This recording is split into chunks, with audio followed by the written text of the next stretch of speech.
degrees that you can get, or emphasis you can get. So what were the emphases of a hospitality degree? There was event planning, there was hotel management, and there was restaurant management. It was what you had, but you kind of fell into different sectors. And then PGA was also included in the hospitality program, which I'm not quite sure why, but they were. The golfers? Yeah, the golfers. Okay. I know why. Because a lot of times the pro manages both the golf club and like the shop, but they also manage the restaurant. Yeah. So like the beverages and the food that are out on the course and stuff are a part of their sales. Yeah. So I mean, a lot of the classes were management, but they were. I mean, you had food and beverage. We had catering. We had event planning, different sectors, and then we did have hotel. We had a hotel class, yeah. And we did tour different hotels. And then we just discussed, the different sectors of hospitality. And then we didn't have anything specifically for tourism or travel, but that kind of falls in all categories. Because if you're going to be a tourism coordinator, then you have to be able to coordinate, travel, restaurants, hotels, and kind of be like a concierge too, where you do activities and that sort of stuff. And find them toothbrushes. Right. I'm going to welcome you all to the Hospitalityc Authority podcast. I'm Kurt Wissenberg. I'm here with Micheala Bader, Micheala Olson, and new to the podcast, Chef John Anderson. Fanfare. Say hey, John. Hey, John. And I knew he was going to do that. I did too. So I just lobbed up a softball, and he knocked it out of the park. I think he's going to do just fine. We're just sitting here in the office, and we're talking about the hospitality industry as a career. And then Miley just plugged the microphone into her phone and hit record. And so we just started the podcast. Yeah, and we have 17% battery. Because apparently... Does that mean we have to talk faster? Apparently, not only do I not know where my phone case is, but I also did not plug my phone in. Well, we'll just go till it dies, and that'll be it. There you go. So we have two people in here who are classically and formally trained in the hospitality industry, correct? That's correct. Yeah. And Micheala, your degree is? I have a degree in hospitality, restaurant, tourism management with an emphasis in event planning and leadership. From? University of Nebraska-Lincoln. Go Big Red. Yes. And Chef John? I have, first off, let's see, how do I say this properly? I am a classically trained professional chef through Le Cordon Bleu College of Culinary Arts, and I have a bachelor's from the same college in restaurant and hospitality management. So the only differences between Micheala's and mine is the first half was solely on how to prepare food, and the second half was how to run a restaurant. And there were slight touches on resorts and cruise ships. But it was all math and numbers as far as, To say, I have to tell you, we were working on a graduation contract the other day, and I sent kitchen manager John a message and asked if him and Chef John... We have 17 Johns who work here, so it gets confusing. And 96 bathrooms. Right. So anyway, we were discussing a contract, and a graduate wanted a pasta bar. And when you're planning graduation buffets, you really want to do it as cost effectively as possible, because part of the reason parents come here is because they don't have to clean their house, they don't have to prepare the food, they don't have to clean the food, and they can leave the mess to us. Amen. And we're so happy to do that for them. We try really hard to make it cost effective, and I shot just a text message to kitchen manager John and said, hey, can you and Chef John price out this? And I said I wanted, penne pasta, a meat sauce, a white sauce, breadsticks, Parmesan cheese, and beverages. And him and the two Johns, John Squared, got together and pumped out the math in a matter of really brief time. And when Chef John handed me the sheet, it had the price per serving of pasta, meat sauce, Alfredo, breadsticks, Parmesan cheese, plus the cutlery and the labor for the overall total. He likes math. That's good, but I was going to point out another difference between your colleges with the football team. Because I know, the Cordon Bleu, do you have a mascot or? No, not No, I would It used call to be them- a chef hat. It used to be a white chef hat. Remember that? Like it would be Yes, College of yes, Le Cordon. It would be Le Cordon Bleu. I would call them the Le Cordon Bleu Devils. or chickens. Yeah. Oh! It could be a chicken and a pig. Isn't it Delaware? Is it the Blue Hens or something? I don't Delaware know. State. Could be. For a later podcast. Oddly enough, through all my college in Le Cordon Bleu, one thing they did not teach me how to cook was chicken cordon bleu. Get out. Okay, so chicken cordon bleu is where you stuff a chicken with a pig and then you wrap it in breading and then Well, there's you make cheese it. too, right? Oh, and you put some cheese in there. So so chicken cordon bleu is what you get when you cross a cow, a pig, and a chicken. But it's different than a turducken. Yes, I am obsessed with turduckens. that is a turkey which has inside of it a duck, which is inside the duck a chicken. All are deboned. Yes, and then there's stuffing inside the chicken. Chicken stuffed in a duck, stuffed in a turkey. Now, I've seen it the next step where they stuff that into a pig. What is that? I don't know what you call it. But I mean, where does it end, really? An elephant. And who can do that? Who has the time? Think of the pit you'd have to dig. Yeah, really. Challenge ridiculous. accepted. Chef John's gonna be scouting it. Where is it? Can our vendors get elephant meat? I don't think so. I'm fairly certain they're an endangered animal. Yeah, there's a ban on importation. So we'd have to raise one from a pup or whatever they are. They're a calf, aren't they? I don't know. For Yeah, they're sure. calf. Yeah. Let's stop talking about eating elephants. I'm sorry I went down that road. I just thought of Dumbo. But I think I can. I'm not formally trained in the hospitality industry, but I've learned quite a bit since I've been here. Basically, it's just do what your mother would want you to do and be nice to people. Treat others the way you want to be treated. Well, yeah, but the thing is, I treat people better than I expect do. to be treated. You know what I'm saying? I do too. And I still have the view that the customer is always right. They're not. See, and I go back and forth on that. They're not always right. They're not, but The customer is number one, right. but they're not always right. That's a good way to put it. I like that. And you Where always are try you to gonna find, when you say no, you always try to find a way to say yes. Yeah, what were you going to say? Well, I was just going to say, like, I guess not always right, but that you have to treat them as if their opinion or whatever matters. They may not be right in what they're saying. You still have to value them and put them first, like John said. I mean, Well, the hospitality... customers determine a lot in the hospitality business. Word of mouth is huge. The hospitality is a business. 100%. No ifs, ands, or buts. It's a for-profit business. I didn't go to culinary school to go back home and cook. It's a business degree. Now, the customer is your paycheck, not to put a finer point on it. That is your paycheck. You're not going to disrespect your paycheck. You're not going to treat your paycheck badly. That's kind of the nuts and bolts, very blunt and to the Right. point.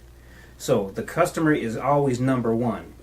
But if they want the entire restaurant for free, you have to say no, because you would not make a But you make it profit. an accommodation somehow. You make some sort of something work for them. You make every reasonable effort to make them happy and leave happy, because if they leave happy, they come back. I think the other thing about that is I've learned a lot of times when a client is frustrated, it really has nothing to do with you or what you're doing or the service that you're rendering. Get that too. Get that A too. lot of times you have no idea what they've walked in with. You have no idea the baggage you're carrying. And more often than not, they want to be heard. But also one of the main things about the hospitality industry, which is really hard, is that you have to take your ego out of the situation. Because you have to be able to see the situation from all perspectives and understand where potentially the client is coming from and either reason with them or help them out however you can. But then you also have to see your side of it and see kind of all aspects of the situation and be able to fix it somehow. But you can't let your ego affect, like, if they're saying something that's making you mad, you have to try really hard to not take it personally You have to, like, you have to not let it soak into your skin whatsoever. I mean, tough skin is a really big part of the hospitality industry as well. Well, I think a lot of people don't understand that, by and large, the entire root of hospitality is servanthood, Service. service. Like you are a servant-minded person, though, and a service-minded person. That's 100% and those are of it. two very different things. Service-minded means we know that no matter what, we're going to make sure you get something. When you add servant-minded in there, you understand that you are doing this in deference. And you're doing this because you're trying to make sure that there's a better good out of it and that you're giving them, you understand where your place is in that relationship. And I think it's really important. And that's probably one of the things, like, I really love when we look at students and we talk with students. There's a lot to be said about students who get jobs in restaurants, whether it's fast food. I think it's even better when they have to wait tables and earn tips. Or if they've been a guest attendant, or, where servanthood and servicehood is all a part of that. And their it's customers face to face. Yeah, and it always, it's really interesting how they, once you've had that experience, when you go into another place and you're in the recipient where you're the buyer, and that relationship and understanding and appreciation comes from, I find I can be a lot more patient about a lot of things because I understand that the waitress isn't bringing me my food fast, but that's probably not her fault. Right. The best tippers probably were in the service industry at some point. Yes, So absolutely. my sister-in-law has a degree in culinary arts, and she used to manage a restaurant. And I remember my brother and her telling me numerous stories where they'd go to a restaurant, and my brother would get super annoyed because he didn't bring their drinks on time, or like there was some sort of error happening, and my sister-in-law would always defend the server and say, you don't know what's going on in the back of the kitchen. You have no idea if somebody didn't show up to work and she's covering 2 sections. You don't know what is going on. You need to cut them a little bit of slack. Granted, she would say this isn't not how I would manage my servers, but you need to give your servers a little bit of slack. And she always tipped extremely well for servers. So you have to take in consideration they're people too, and they're trying their hardest, and we're not perfect either. There's very rare times that I don't tip well. We were in a restaurant in Lincoln not real long ago, and there was only 3 people in the restaurant eating, and those happened to be me and the 2 people we were having lunch with. And the guy, I was there too. Yeah, the guy who sat us was really, really nice. Really nice. He was trained poorly, though. He was he owns and manages the restaurant though. Oh, okay. And anyway, I was gonna be okay with things until I didn't get certain things, and I realized, well, maybe he's, there's times where I remember when I ran a restaurant when people would be late and you'd be serving and cooking. There's something to be said about that. And so I thought, well, maybe, honestly, he's probably doing some of that, or maybe he's wrapping silverware, or maybe he's doing dishes. Yeah. And just out of a chance, I looked to the side and saw that he was on his phone at the host station. Chilling. Like a villain. And I heard them call our food, and I waited. They're ready for pickup. And I waited. I heard them call our food again, and I waited. You're still waiting on your tea, aren't you? I'm still waiting on my hot tea. Never got the I want you to know I was super frustrated. I still tipped him. I didn't tip him as well as I would have. But I always tip in the fact that I know traditionally in any state where there's services, they are getting paid the bare minimum to pay their taxes, and everything else they earn at tableside is theirs. Which is, and some people, well, that's their choice. What they don't realize is the cooks that are cooking are getting paid a fair wage. The people who are doing the dishwashers are getting paid full. The hostess are getting paid. The managers are getting paid. And they have to paid very well. And they have to tip out all those people before they leave. So they're making $1 or $2 an hour. They're being taxed 10% on their sales. In some places, it's between 12 and 17% on their sales. Not what they have in their pocket, but on what the ticket sales in the register says. It's automatically reported. And they go home with the rest after they've tipped out the bus guy, after they've tipped out the dishwasher, the cook, the baker, whatever. And the only people not making at least a minimum wage, which in this state is $9, is the server. Yeah, they're the only ones that truly have to hustle. Yeah, them and the bartenders. Yeah. I disagree with servers having a lower wage. I do too. I do too. I have actually done a lot of research and papers on that subject, and after talking with numerous people, after researching, I believe you can argue if you want, but when it comes down to it, I think everyone should be paid minimum wage and tipping should disappear. Well, and servers are some of the hardest working individuals in a restaurant. They deserve... I went to a restaurant in Louisiana, one of my favorite restaurants ever. If you ever go to New Orleans, go to Mother's. Have the shrimp and oyster po' boy. You won't regret it. Have their iced tea. It's amazing. I would. You can have the scallops. Oh my gosh, their po' boys are, oh my gosh, homemade bread. It's amazing. And they got these cookies. Anyway, I digress. They have signs everywhere. Nobody is to be tipped. And if a server accepts, they tell you when they sit down, we're not allowed to take tips. Please do not give me a tip. If a server takes a tip, they lose their job. They get paid really well. And I asked one of our servers, Dewan, he was just this great kid. He walked around singing jazz tunes when we waited on our table. And I said, would you prefer to be tipped? He's like, no. I work with everyone. We are equal here, and we all do the work, and it's awesome.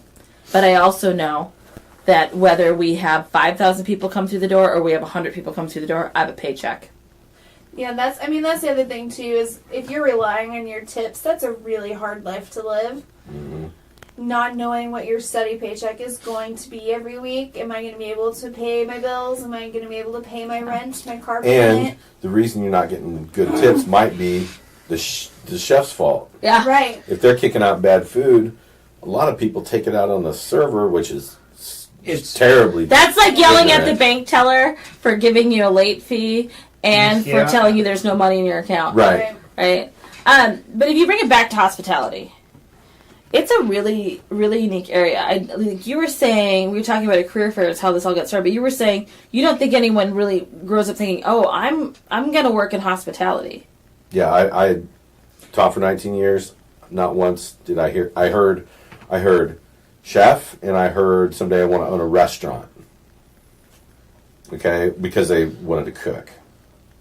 But never hospitality, that planning. No, I never heard anyone say they wanted to manage a national park or a casino or anything like that. Dude, a national park? Oh, that might be fun. I don't want to be a ranger though. No, oh yeah, terribly fun.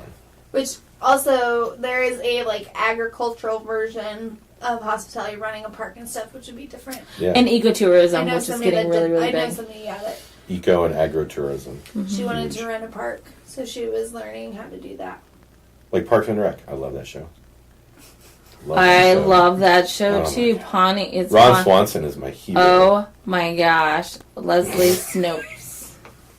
Nope. I'm having flashbacks to when they were in the grocery store and they were cooking vegetarian bacon. And he said, "Sir, would you like to try some vegetarian bacon?" He said, "Yes, I would." And he takes it and he throws it in the trash, and he wants another piece, and he keeps throwing the trash. I've seen that video clip. They did that one when they're talking about planning, and Leslie's campaigning, and she's trying to help everybody, and someone's like, "What are you going to do about the big hole?"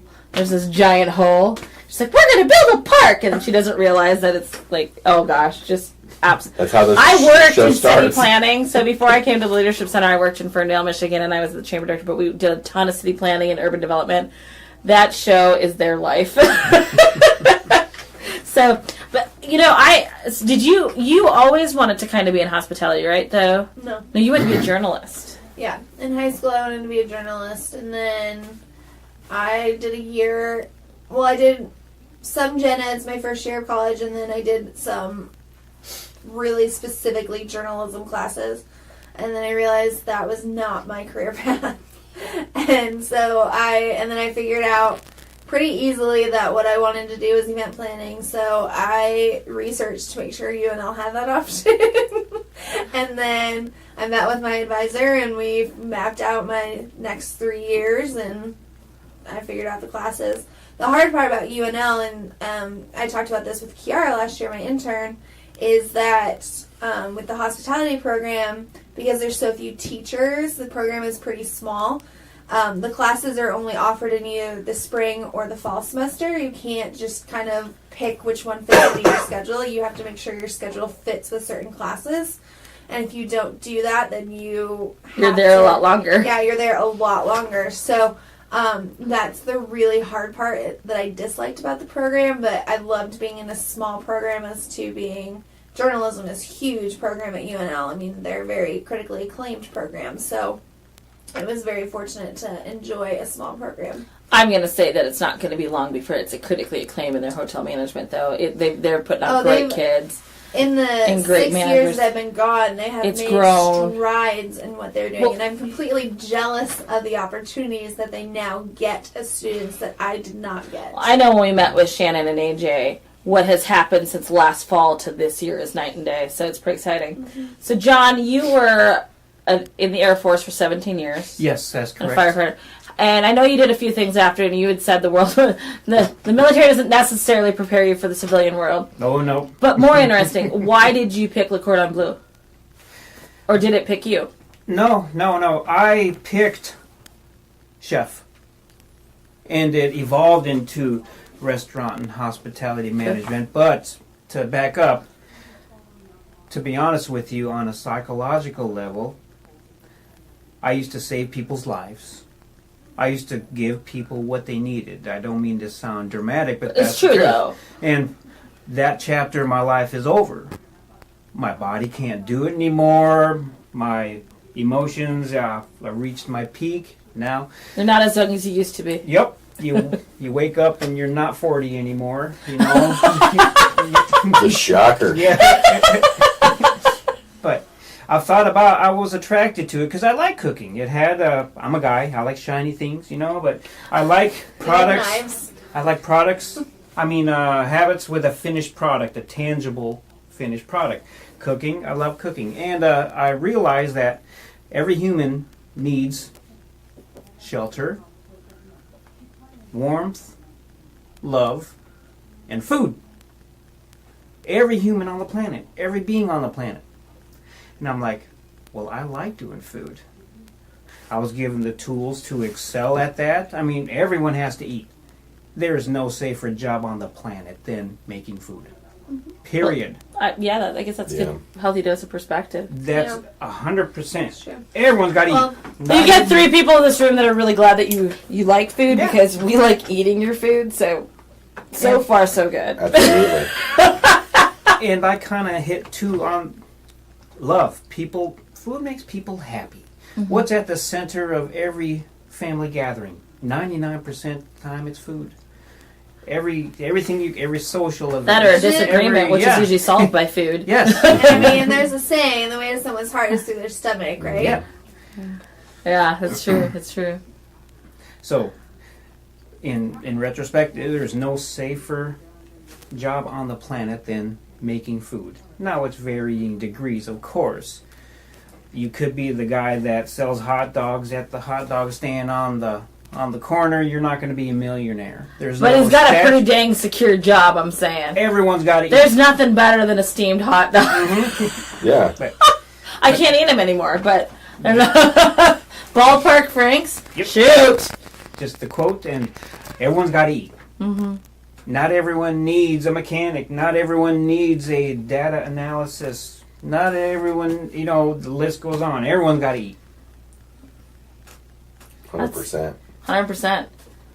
Dude, he just might have upped you on the hashtag wisdom right there. I'll just steal it. Steal it, yeah. Kurt, you were not raised in the hospitality industry. You were on a board that managed a part of a hospitality industry because you were on the board of the Leadership Center. I just overtook him on the podcast as MC for a second. Sorry, I'll give it back in a bit. How have you enjoyed your journey in hospitality? I have. It's not the first time I've been in the service industry. True. You had the beer backpack I job. had the beer backpack at the Lincoln Stars games the first season, which is where I learned a ton. about keeping people happy. Okay. So the phone's gonna die. Which is, low battery alert. But really having that experience is probably the best one that had prepared We got me. 10%. We're doing good. Okay. That prepared me for this the most, I think, actually. I mean, teaching, I mean, I've got communication skills and, you can listen to people and try to figure out what they actually mean when they say certain things, which people don't always ask for what they actually need. Yeah. They just kind of want to say something to you. They don't know what they want. They don't, and sometimes they don't know what they want. Like if it's a dongle and they don't know what that is. But Kurt not only knows what it is, he knows how to say it. Right. But approaching this industry, I think it's you gotta want to make people happy. You will be successful if you make people happy. You'll be successful, but you gotta want to do that. And some people don't want. Some people are fun haters. You know who they are. Buzzkills. They're buzzkills. There were. And they could care less if people are happy. This is the wrong industry for those people. That's correct. Yeah. So if you care about people being happy, you like to see people happy. Yeah. It's a good industry. People in general. If you know how to make people happy, you'll be successful in that particular field of the hospitality industry. Mm. Because the hospitality industry, very plainly stated, is anything that you could get at your own house. Like we mentioned earlier, which is eating, food, sleeping, resting, exercising, anything. Recreation, Entertainment. Yeah. Entertainment. And if you're outside of your house and seeking those same things, that is technically part of the hospitality industry. Which is pretty much, I mean, a good portion of the world. Let's be. And it's what we do The here. biggest one. I think that is probably, it's what we do here. We pride ourselves on taking care of people better than family. We really put tender, loving care in what we do. We cook for them. We have beds. We have places to commune and fellowship. We have entertainment. We have recreation. And it's pretty incredible when you look at our team at the Leadership Center, how that all came to be. But the one common thread, I think, that goes throughout our entire team, youngest to oldest, beyond wanting a paycheck, because I don't really think there's a ton of people here who just, that are driven to come here by the paycheck. They probably need to evaluate their options if they are. The high school kids come here because of it, but they stay here for other reasons. Yeah, they totally stay. Well, yeah, they learn how to get paid once a month. I mean, it's a good lesson for them. But I sit there and think of just the fact that we all truly enjoy serving people. We truly enjoy making people happy. By and large, and inherently, we are people pleasers that have made a career out of it. And really, I think most days are very happy to do it. There's times where it's hard. Sometimes it's infuriating, but I think of all the experiences I've had in this building in particular over the 10 years I've been here, and I wouldn't want to be anywhere else. When I look at the jobs that prepared me for this, I mean, I worked at a conference center in Oregon. I swept hair in a salon. I organized files. I loved being a waitress. Absolutely loved being a bartender. My favorite job was being a barista. I just think, I mean, I used to sew hems and dresses. Like, it's just all things about making people happy and helping them have a great experience. It's something you get to do. Like, it's kind of cool that we get to do that every day, and that's what makes it a little bit different than per se when we had classroom lives and or you were a firefighter, or you were going to write stories. I mean, and all those things too are things we get to do in our everyday life. So, in our work, which is cool too. Well, it's a cool place. We've been here for 50 years, and we're looking forward to the next 50. Yeah. I don't know if I'll be here at the end of that 50. So, I mean, got me. Only time will tell. Only time will tell. Thank you for listening again to the Hospitalityc Authority podcast. We really appreciate all 9 of our subscribers. It's probably more by now. I mean, if you're listening to this in like the year 2030, I'm sure we have well over 300,000 subscribers by now. at least 300. In 2018, we don't. On behalf of everyone here at the Leadership Center, Thanks for listening. This has been the Hospitalityc Authority podcast from Leadership Center. We create moments that matter.